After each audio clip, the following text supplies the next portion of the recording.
name is Lorraine Shepard, and I thought it would be very nice for the future generations to know a little bit about the grandparents, where they came from, because they were from Europe, and some of the things that I remember hearing. My father came over, I found out in recent years, not through Ellis Island, but because it was England, he came over through Halifax and came over the border. Whether it was legal or whatever, I don't know. But when he came to America, he got married and had 3 children. And he lived in the neighborhood where my mother was with her marriage, and his wife died. And I didn't know too much about my father. I didn't ever find out the name of the city he came from or anything like that. I know that he and his family came from Latvia, and they went to England. And he decided to stay in England, and that's where he learned how to speak English. So he had just a tad of an English accent. I think it said on my birth certificate that he was a tailor. But in those days, you know, there wasn't college for him or anything, and he did what he had to do. When he was in England, he was very strong. He was a wrestler, which is hysterical, I think, you know. But he was strong, and he was able to do that. He was a bit of a ladies' man, I know that, even when they were married. They did separate when I was a baby, or maybe not even born yet, but they got back together. They were married 25 years before he died. And my father had a huge family, and all of them had a lot of kids. So there were many, many cousins from that side. But I must say that some of them were old enough to be grandparents to me, because he was old, and he had an even older sister who lived here in Chicago and had children. So it's an unbelievably large family, but totally out of touch with that side. It's a picture of my father. I think this may have even been taken in England. He's wearing, very natty. He was a very sharp dresser. And he was short, but he had a wide neck. He was a good-looking man. How short was he? Well, he was short. I mean, he wasn't really tall, you know. A lot of Jewish men are not very tall. Okay. But you have to understand that I don't think I ever knew him when he looked, either of them looked like that. My mother was 48 and he was 56 when I was born. So I was a change-of-life baby, and they were such old people. They were like grandparents to me. All my friends had young parents. I always thought I was adopted, that perhaps one of my sisters had had me out of wedlock. You know, being young, you like to be kind of romantic in your dreams. But it wasn't true. I was definitely one of their children. Your dad died at home? My dad died at home. That was the first time I'd ever seen anyone die. It was very frightening. And it was a Shabbos on a Saturday afternoon, and they never came for him until at night. So his body stayed in the bedroom, all that. It was very difficult. But we sat Shiva in those days for a whole week, and all the aunts, his sisters, came over and sat at our house. And they'd cover the mirrors. You'd sit on wooden chairs, wooden benches, boxes. I don't know. It was pretty old-fashioned.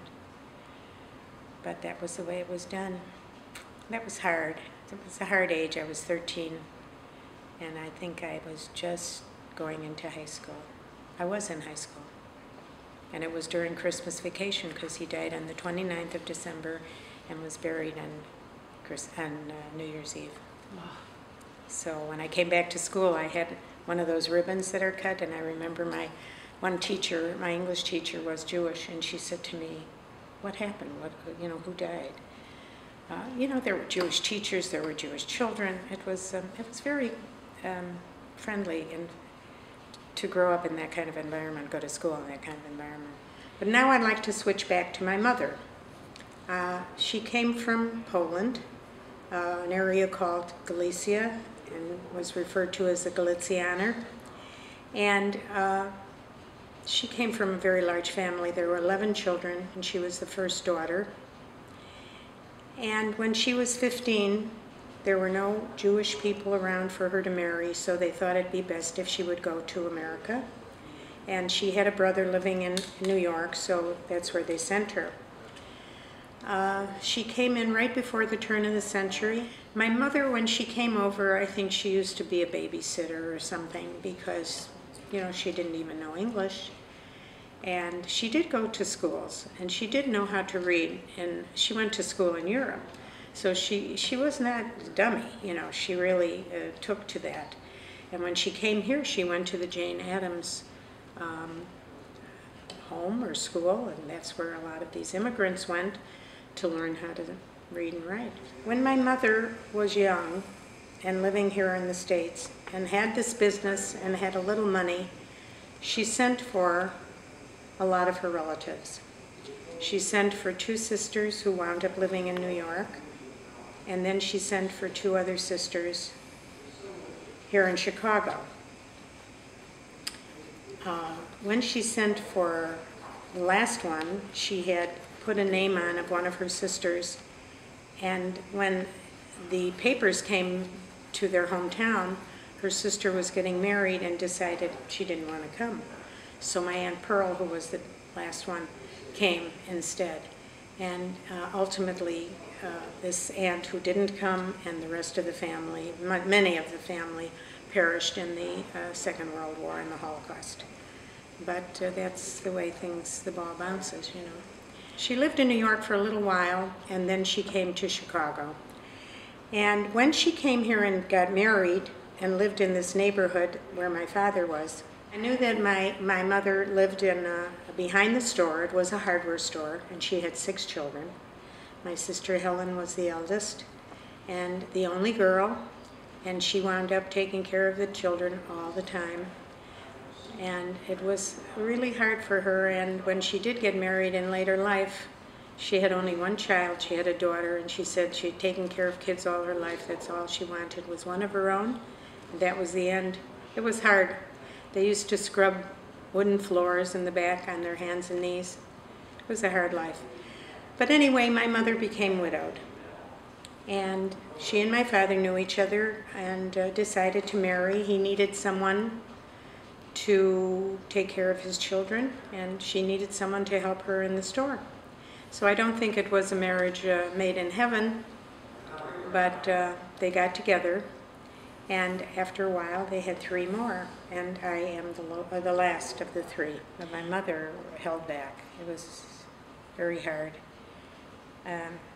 But there were stories that explained why she was the way she was.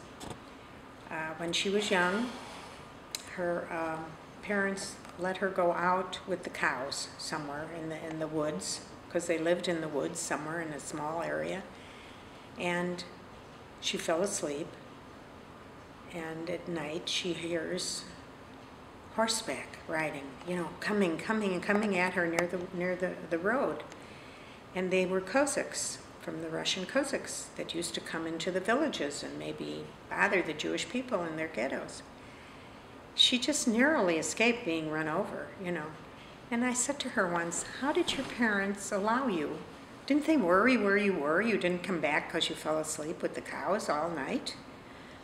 It was such a different life. And when she finally they decided that she should come to America, her father, not her mother, because she was home with other babies and too busy, her father took her to the train.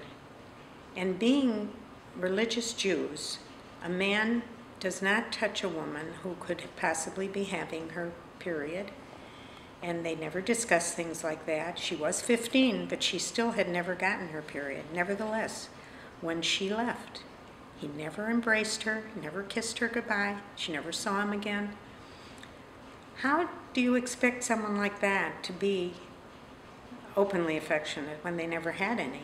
She was wonderful with little babies because they needed her, they were cuddly, but when you got to a certain age, she kept you at a distance.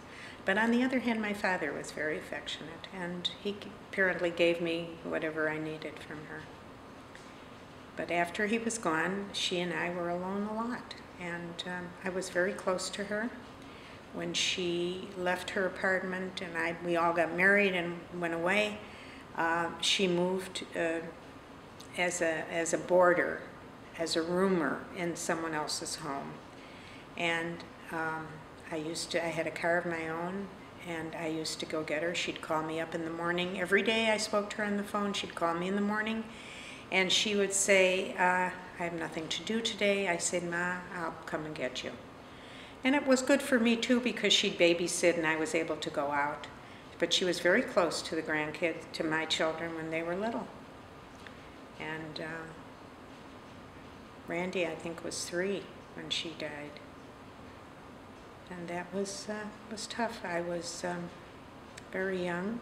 She died in 1965 on the 2nd anniversary of Kennedy's assassination. I always remember that, November 22nd.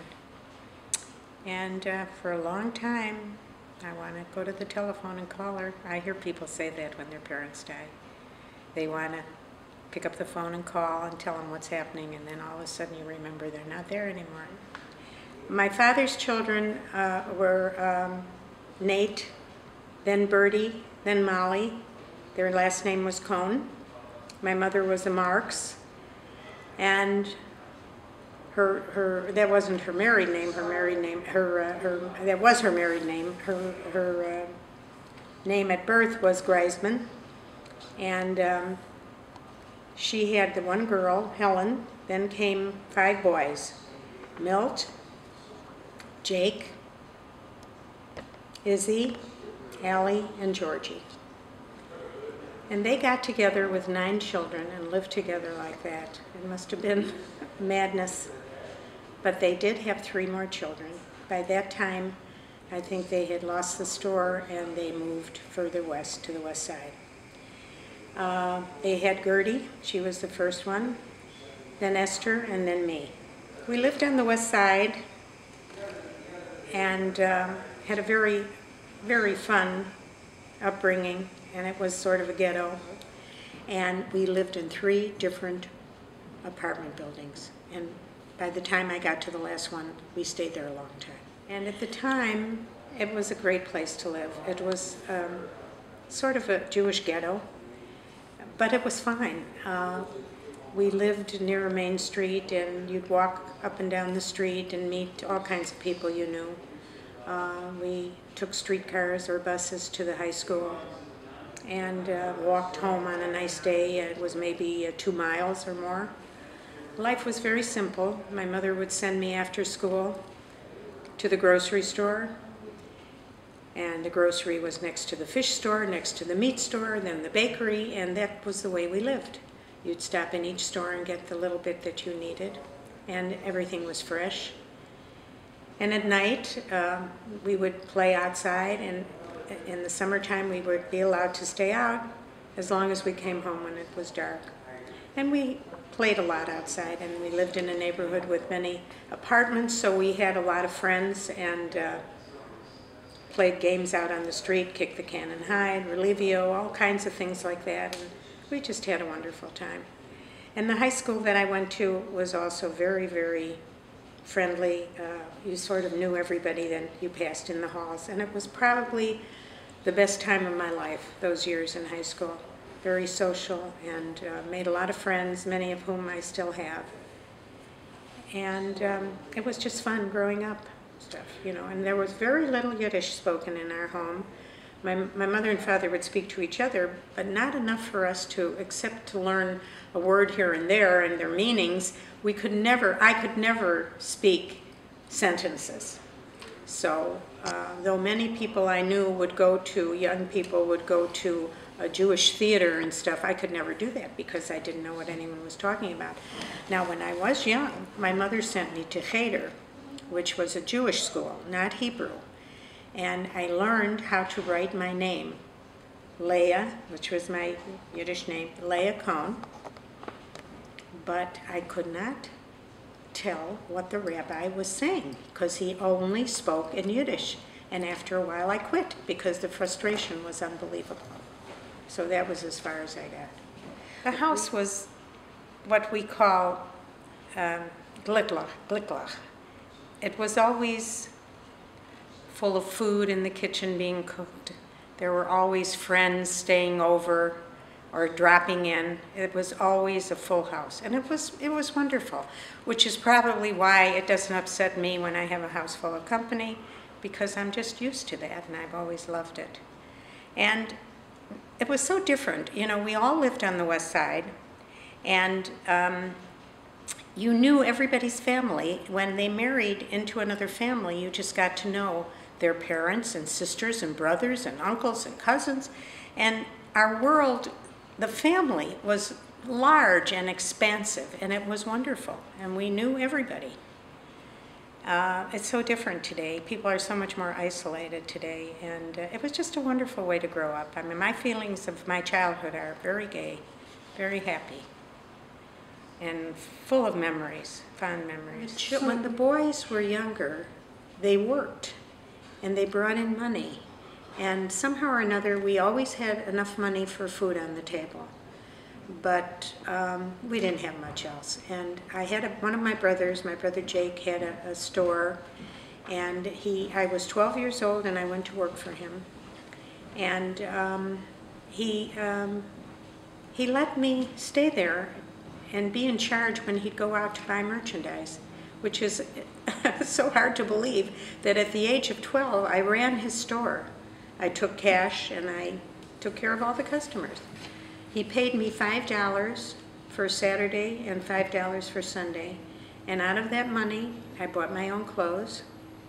And once my mother saw that I could earn my own living, I never got another cent from her.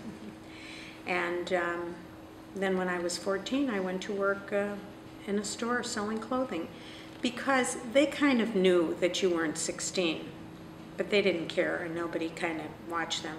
And maybe I was a little mature, but I mean, I could handle cash and I could do the work, and I always made money. In high school, I could not always attend a lot of football games and baseball games and basketball games because I was working after school. But I did the best I can, and I don't really regret it now. It made me very independent, and I think it added a lot to my character. But yes, we were poor. And I always say there was no place to go but up, because none of us, all of us on the West Side, had nothing. And I think that overall, there were a great deal of us in that generation who did very well financially, who went into businesses. Not all of us, hardly any of us went to college. We couldn't afford it. And the family needed us to go to work after school. So in high school, I took no courses for college. I took business courses. I learned typing and shorthand and stuff like that, and I was ready at graduation to go out and get a job, which I did. I worked in a couple of different offices, bookkeeping, things like that, which I'm doing now at home for us because I've been very well prepared. So yes, we were poor, but we were happy. I never felt terribly deprived. How about after your father died? Was money tighter then? Well, I think that everybody helped out. My mother did collect Social Security, however little it was, till I was 18.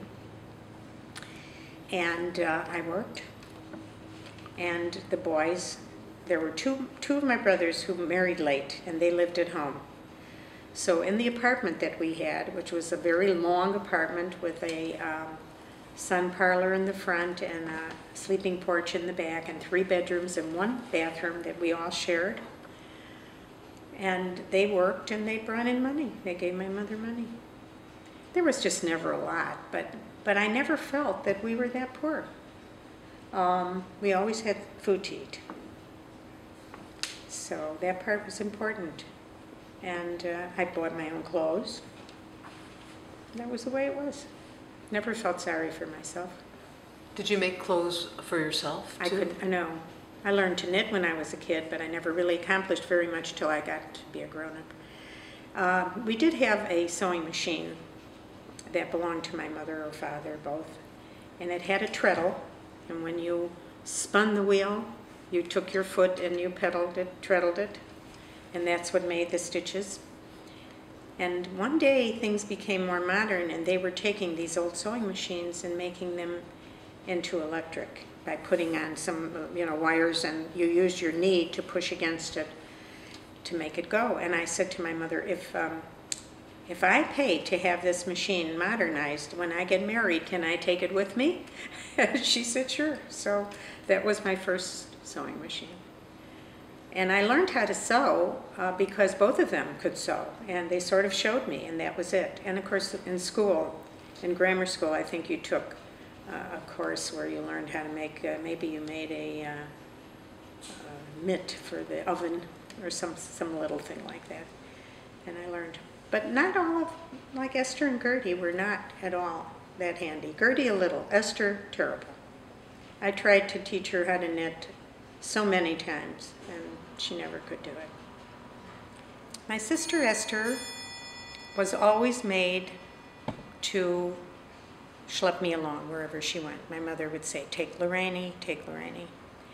And she used to resent it a lot, but I try to be good so that she wouldn't resent it because I had a good time. And as a result, I knew all her friends, all the guys she hung out with at school. And when they would bump into her years later, they'd always say, how's Lorraine? Because I was so much a part of their life, and they were part of mine. And when Esther went with her husband, Jerry, he had a Plymouth coupe that had a rumble seat in the back. And when they had to schlep me everywhere, they'd stick me in the rumble seat. Well, I think they only had room for two in the front anyway. But in later years, she apologized to me for pushing me off and being by myself. And I said to her, are you kidding? I loved it. I said the wind would ruffle my hair, you know, just like if you'd be in a convertible. And I would have a lot of imagination and, you know, whatever. I was just so used to being a tag-along, you know. And I'm sure it must have been hard for her because she was with her boyfriend. But I didn't interfere. I just was grateful that I didn't have to stay home and do nothing because I was the last one and there was nobody around. Esther worked for a little while, and then she got pregnant when her husband came home from the service. She got pregnant with Mark, and she was pregnant when my father died. And I remember that I was holding Sharon and looking out the window waiting for her to come back because they didn't want her to see that the fire department's pull motor was out in front because she was pregnant. My mother was afraid maybe she'd get scared and lose the baby. So your next older sibling was 5 years older than you? 5.5, and then Gertie And was then the next 9.5 years older than me. Yeah, and she was so grown up that we weren't good friends, you know.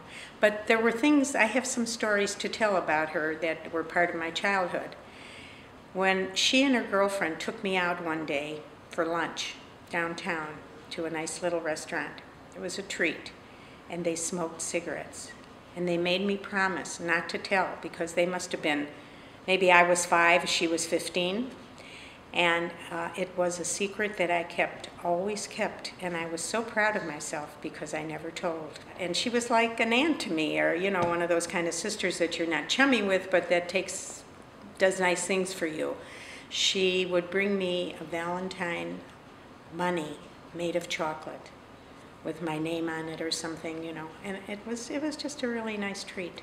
How old was Gertie when she got married? Gertie was, I think, 19, and when she got married in our home, and in the living room we had lace curtains, and they put the chairs up and had an aisle in the middle, and the way we sat, my brother Jake, who was a tease, took my hair and wrapped it in the lace curtains so that when I get up it would pull. I mean, the little things like that I remembered. Then afterwards they all went out to see Danny Thomas, who was appearing at the 5100 Club in Chicago. That was his beginning, and he was there and they loved him. He was a comedian and started out there, and the grown-ups went, and the younger kids, a couple of my nieces and stuff, we all slept over, they slept over, and we just had a ball. It was a funny kind of wedding, you know, but that was what you could afford. And she moved away, but not at first. No, I went during the war, and they lived in a bedroom in our house. And Esther was married to her first husband, Lefty, and he was in the service. She had Sharon, and I think 1 or 2 of the boys might have been already in the service. So they lived in the different bedrooms. I mean, you know, I slept in a dining room for years on a hide-a-bed. And it's the way it was, you know, never thought about it much. Let me think what else I can tell you. Gertie moved to New York when she was pregnant with her third child, Arden. No, she waited for the baby to be born, and then she left. And my mother went with her to help, and my mother had never flown before. That was her first time. And trying to think how old. Marcy was born in '53. I was pregnant, and I felt so sad that she was moving and wouldn't see my little girl, and that I wouldn't watch her little girl grow up, because she had two others that were older that were over at the house all the time. So we were very close. But we managed to go back and forth. She'd come and stay at my house when I got married to Dad. We had a 3-bedroom home, and we'd get some folding beds and whatever, and they'd stay over.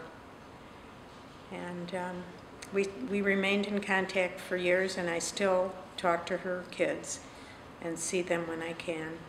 But she's gone now, what, a year? Gertie's gone more. I think it's 2 years. And last time we were in New York, Gertie had a birthday, her 85th, I think. And we went there to see her, Esther and her husband, and Dad and I. And she had the beginnings of Alzheimer's and hadn't been in a very good frame of mind. But when we came, being from the past, it was wonderful, because she came to life, and she was her old self there for a while, and her kids were ever so grateful that we had come, because they got their mother back for a little while, and we were so glad we did that. And then she died about a year later, or less, and now it's just Esther and I, and Esther's 85, I think I mentioned that.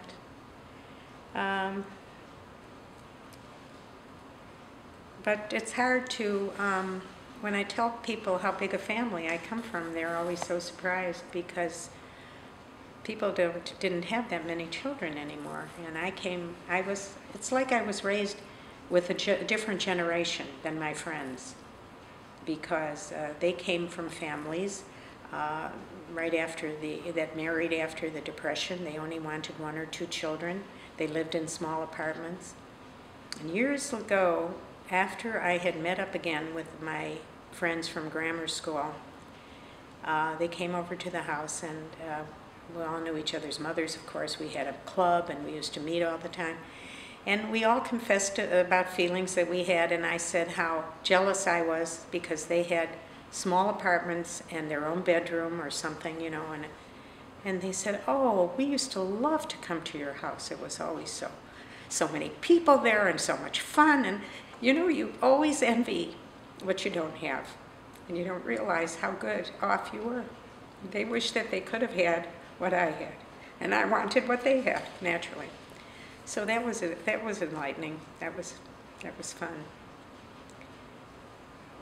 Now some of them are gone too. A lot of my friends are gone, because we're getting older. And that's all the more reason that I wanted to have this for anyone in the family who wanted to hear the story, so that their kids and their children can always know where the parents came from.